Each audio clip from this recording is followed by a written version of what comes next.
Bienvenue sur le rocher.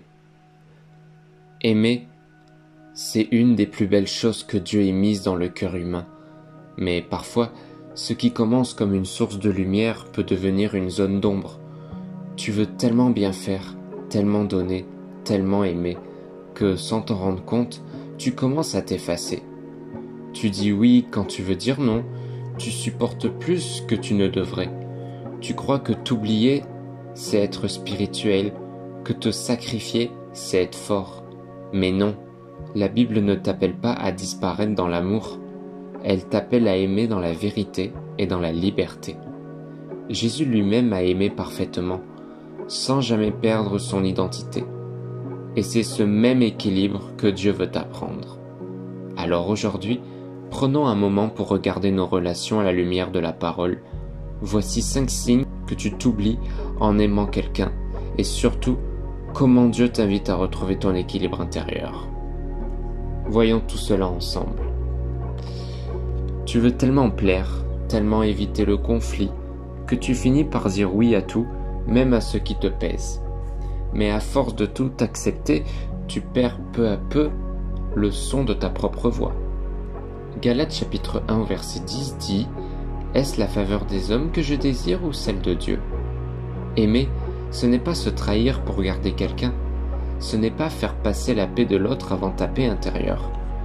Tu peux aimer profondément, sans renoncer à ta vérité. Jésus lui-même a dit non à certaines attentes. Il s'est retiré pour prier, il a posé des limites, et pourtant, il a aimé plus que quiconque.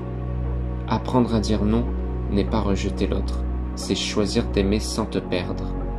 Si tu dois mentir à ton cœur pour garder une relation, ce n'est plus de l'amour, c'est de la peur. Et Dieu ne t'appelle pas à aimer par peur, mais par conviction. Quand ton humeur, ta valeur, ta paix dépendent d'une personne, tu n'es plus libre, tu es lié. Tu crois que sans cette personne, tu n'es plus rien. Mais Dieu dit autre chose dans Colossiens chapitre 2 verset 10, « Vous avez tout pleinement en Christ ». Ce verset est une libération. Tu n'as pas besoin d'exister à travers quelqu'un pour exister. L'amour humain est beau, mais il ne doit jamais devenir ton oxygène spirituel.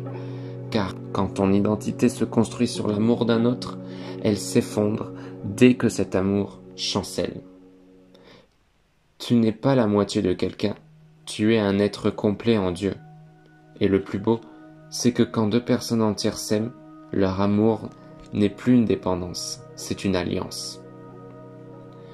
Tu veux aider, réparer, guérir, sauver.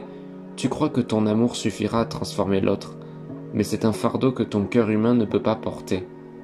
Venez à moi, vous tous qui êtes fatigués et chargés, et je vous donnerai du repos.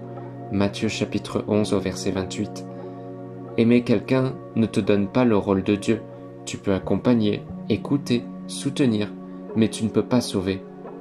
Jésus seul sauve, et parfois, en essayant de tout porter, tu empêches même Dieu d'agir, parce que tu prends une place qu'il n'a pas donnée.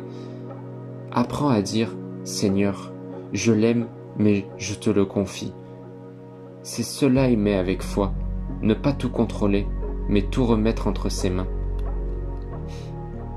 Tu passes moins de temps avec Dieu, tu pries moins, tu ressens que quelque chose s'éteint en toi, mais tu préfères ne pas y penser pour ne pas perdre la relation. Mais si ton amour t'éloigne de Dieu, alors ce n'est plus de l'amour, c'est un attachement désordonné. Cherchez d'abord le royaume de Dieu et sa justice, et tout vous sera donné par-dessus. Matthieu chapitre 6 au verset 33. L'amour selon Dieu n'étouffe pas ta vie spirituelle, il la nourrit. Si une relation t'épuise plus qu'elle ne t'élève, si elle t'éloigne de la prière, de la paix, de la lumière, c'est un signal à écouter, pas à ignorer. Dieu ne veut pas que tu t'oublies dans l'amour, mais que tu t'enracines dans son amour. C'est seulement là que tu pourras aimer sainement, non plus par peur de perdre, mais par joie de donner. Beaucoup restent dans des relations épuisantes, par peur du vide, non par amour. Mais la solitude entre les mains de Dieu n'est pas une punition, c'est une guérison. Quand mon père et ma mère m'abandonneraient, l'Éternel me recueillera. Psaume 27 au verset 10. Dieu ne te laisse jamais seul.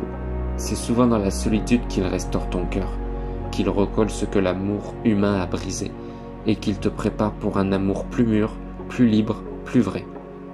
Apprendre à être seul avec Dieu, c'est guérir de la dépendance affective. C'est redécouvrir que ton cœur bat d'abord pour celui qui t'a créé, et que tout autre amour doit venir après lui, pas à la place de lui. Aimer quelqu'un ne doit pas te coûter toi-même. L'amour véritable ne te vide pas, il te remplit. Il ne détruit pas ton identité, il la révèle. Tu aimeras ton prochain comme toi-même. Marc chapitre 12 au verset 31. Ce « comme toi-même » n'est pas un détail, c'est la clé.